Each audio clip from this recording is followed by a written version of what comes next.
بسم الله الرحمن الرحيم وكم من ملك في السماوات لا تغني شفاعتهم شيئا إلا من بعد أن يأذن الله لمن يشاء ويرضى إن الذين لا يؤمنون بالآخرة ليسمون الملائكة تسمية الأنثى وما لهم به من علم إن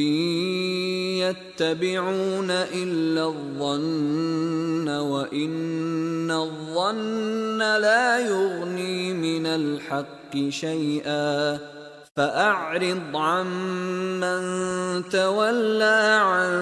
ذكرنا ولم يرد إلا الحياة الدنيا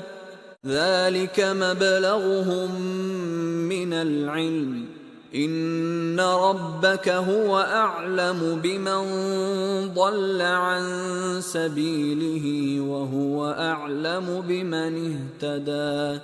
ولله ما في السماوات وما في الأرض ليجزي الذين أساءوا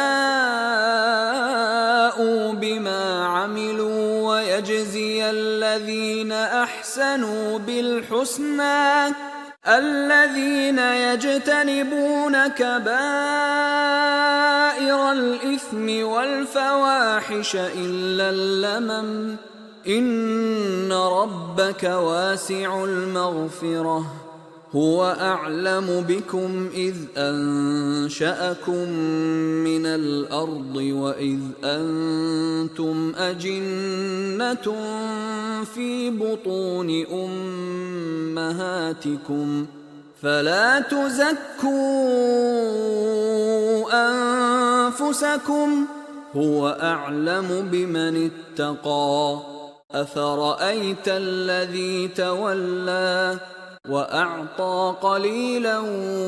وأكدى أعنده علم الغيب فهو يرى أم لم ينبأ بما في صحف موسى وإبراهيم الذي وفى ألا تزر وازرة وزر أخرى وأن ليس للإنسان